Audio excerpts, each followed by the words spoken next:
राधे श्याम। एक बार की बात है, नारद जी पहुंच गए श्री कृष्ण के द्वारिका नगरी में। तो द्वारिका नगरी जब पधारे महामुनि श्री नारद जी, तो वहां आकर, क्योंकि नारद जी का स्वभाव है हास्य विनोद करना, भगवान नारायण के मन है, वो श्री ठाकुर जी के मन है। नारद जी वही करते हैं जो ठाकुर जी के मन में आती है, क्योंकि वो मन है। तो नारद जी पधारे श्री द्वारिकापुरी में, तो वहां आकर सब, वहां ठाकुर जी की पटरानी थी, सत्यभामा जी, रुक्मिणी जी और भी जामवंती जी, तो सब बैठी हुई थी आपस में और चर्चा चल रही थी कि पहले से वहां चर्चा ही हो रही थी इसी विषय पे कि प्रभु तो हम सबको प्रेम करते हैं, ठीक है, लेकिन जो वृंदावन के गोपियां हैं उनका कोई मुकाबला नहीं। क्यों? क्योंकि सर्वत्र निरंतर भगवान श्री श्याम सुंदर उन ब्रज गोपियों का वखान करते रहते हैं, उन्हें स्मरण करते रहते हैं, एक क्षण को वो विस्मरण भूलते नहीं। तो उन गोपियों में ऐसी क्या खास बात है जो हम उनकी पटरानी होने के बावजूद, उनकी पत्नी होने के बावजूद हम लोगों में नहीं है। इतनी बात हो ही रही थी कि श्री नारद जी वहां आकर पहुंच गए। तो नारद जी को तो मौका चाहिए कोई भी हास्य विनोद करने का।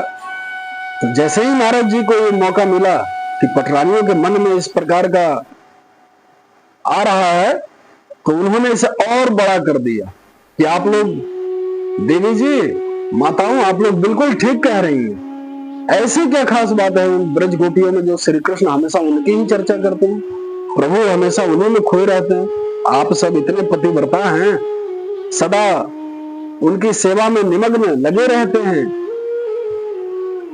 तो क्या बात है श्री कृष्ण से।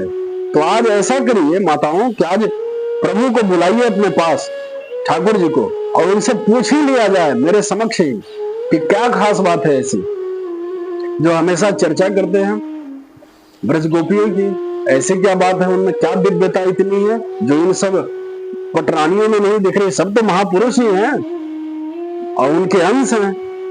तो इतने में ठाकुर जी तो सबसे बड़े लीलाधारी है, वो स्वयं वहां पे आ गया। किसी महल से निकलकर ठाकुर जी उसी जगह पे उपस्थित हो गए। तो नारद जी इस बात को ठाकुर जी से कहे कि सब महारानी जितनी माताएं हैं, प्रभु सबके मन में ये प्रश्न आ रही है, ये बात है कि आप प्रेम तो करते हैं अपनी पत्नियों को, लेकिन ब्रज गोपियों का हमेशा स्मरण करते हैं, हमेशा उन्हें सर्वोच्च स्थान देते हैं। ऐसी क्या बात है उन ब्रज गोपियों को जो एक क्षण को भी विस्मरण नहीं करते हैं।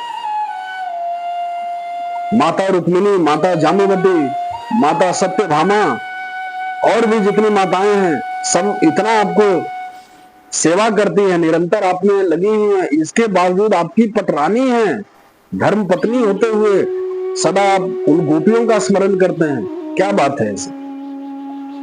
तो ठाकुर जी फिर लीला करने लगे। ठाकुर जी बोलने लगे कि देखो भाई, ये सब बात तब अच्छा लगता है जब शरीर ठीक हो। अभी फिलहाल मेरे सिर में इतना तेज दर्द हो रहा है, इतना तेज दर्द हो रहा है कि मुझे कुछ अच्छा नहीं लग रहा है। ये सब बातें बाद में होते रहेंगी। अभी तो मेरा उपाय करो, मेरे सिर का दर्द को खत्म करो। सब दौड़ पड़ी, जितनी वहां ठाकुर जी की पटरानी थी, जितनी पत्नियां थी, आई पास में।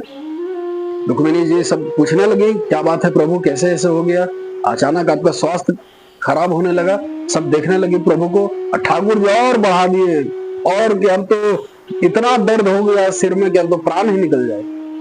नारद जी विचार करने लगे गंभीर से कि मैं इनके चक्कर में नहीं पड़ता, पता नहीं जाने कौन सी लीला कर रहे हैं। अचानक स्वयं पुरुषोत्तम ब्रह्म श्री कृष्ण, इनके सिर में दर्द कैसे हो गया, ये जरूर कोई गंभीर लीला करने जा रहे हैं। मैं तो इनके चक्कर में नहीं पड़ता।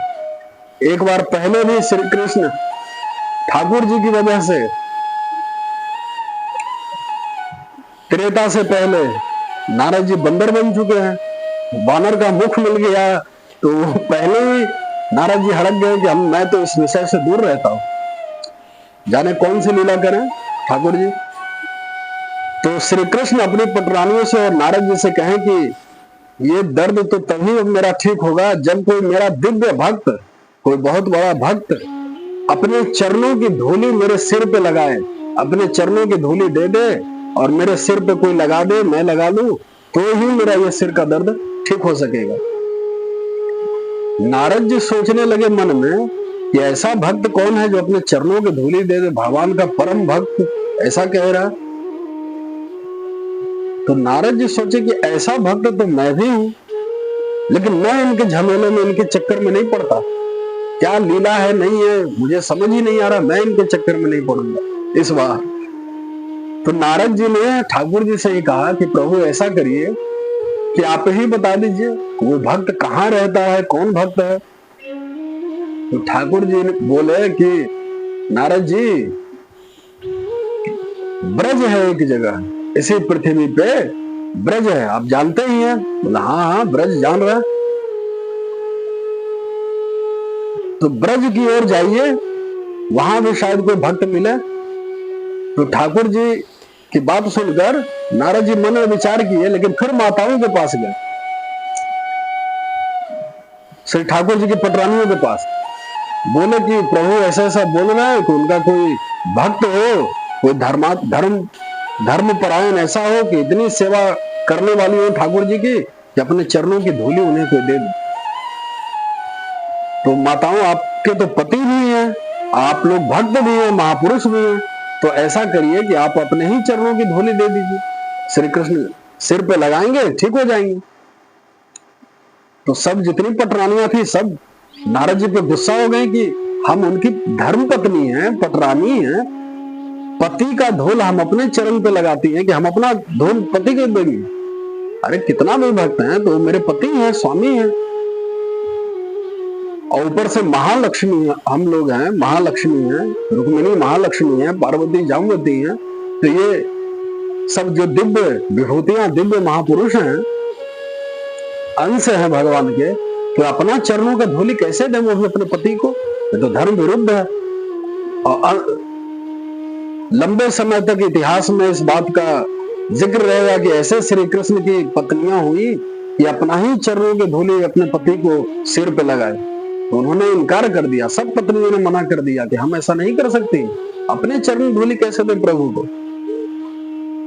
तो फिर नारद जी सोचे कि चलो फिर प्रभु कह ही रहे कि ब्रज में चले, तो चलो ब्रज में ही चलते हैं, गोपियों ही के पास चलते हैं। वहीं से तो यह बात चली थी कि क्यों गोपियों को इतना सराहना करते हैं, हमेशा उन्हीं में निमग्न रहते हैं, उन्हीं में खोए रहते हैं, क्या बात है गोपियों में। ठाकुर जी सोचे पहले चलते हैं, देखते हैं क्या बात है। ठाकुर जी वृंदावन ब्रज में पहुंचे और जितनी गोपियां थी सबको यह हाल सुनाया ठाकुर जी का। अरे आपके जो प्रियतम श्री कृष्ण है, द्वारिका में रह रहे हैं, तो उनकी अभी स्वास्थ्य जरा बिगड़ गई है, उनके सिर में ऐसा दर्द हो गया है ठाकुर जी का कि उन्हें ऐसा लग रहा है कि मानो प्राण ही निकल। अब तो सब गोपियां एकदम सीरियस हो गई हैं, क्या हो गया हमारे प्रियतम को, ऐसा कैसे हो गया, प्रभु को अचानक ऐसे हुई कैसे, इतनी पीड़ा, क्या उपचार बताया उन्होंने, क्या बात है, कैसे ऐसे हुआ। सब व्याकुल हो गई। नारद जी ने सबको शांत कराया, धीर बंधाया, बोला कि प्रभु का स्वास्थ्य तभी ठीक हो सकता है जब आप लोग अपने चरणों की धूली दें। आप लोग श्री कृष्ण की सबसे बड़ी भक्ता हैं, भक्त शिरोमणि हैं, तो अपने प्रभु को, अपने प्रियतम को ठीक करने के लिए, उनके उपचार के लिए अपने चरणों की धूली दे दीजिए। तो श्री कृष्ण अपने सिर पे उसे धारण करने लगा लें, जिससे उनकी पीड़ा समाप्त हो जाए। सब गोपियों ने अपने पैर हटा लिए उस जगह से, पैर फैला दिए, बोले ले जाओ, जितनी चरण धूली लेकर जाना है हमारे प्रीतम को अभी के अभी ठीक कर दीजिए नारद जी, ले जाइए जितनी चाहिए। नारद जी मन में विचार करने लगे कि वहां श्री कृष्ण की जितनी पटरानियां थी, प्रभु की जितनी पटरानियां, जितनी पत्नियां हैं, उन्होंने अपना चरण धूली नहीं दिया। ये गोपियों को अपनी चिंता नहीं है क्या? नारद जी ने कहा कि देखो, जिनको चरण धूली लगाना है वो त्रिलोकाधिपति श्री कृष्ण ब्रह्म हैं। तुम सब तो जानते ही हो गोपियों, तुम तो खुद आचार्य हो, वेद की श्रृंखला, प्रेम के आचार्य तुम्हें क्या समझाएं, लेकिन फिर भी तो इस बात का पता है कि अनंत काल तक इस बात को लेकर नरक में भी जाना पड़ सकता है।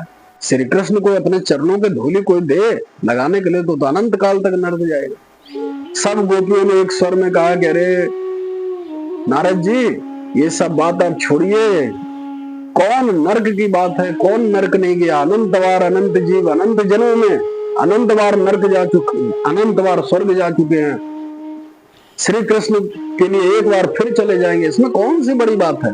पहले हमारे प्रीतम का जो पीड़ा हो रही है सिर में, उसे ठीक कर दीजिए जल्दी से, आप ये लेकर जाइए, नर्क फर्क की चिंता छोड़िए, हमें उनकी परवाह नहीं, अनंत काल तक हम नर्क भोगेंगे, लेकिन हमारे प्रीतम को कष्ट नहीं होना चाहिए, ये प्रमुख बात है।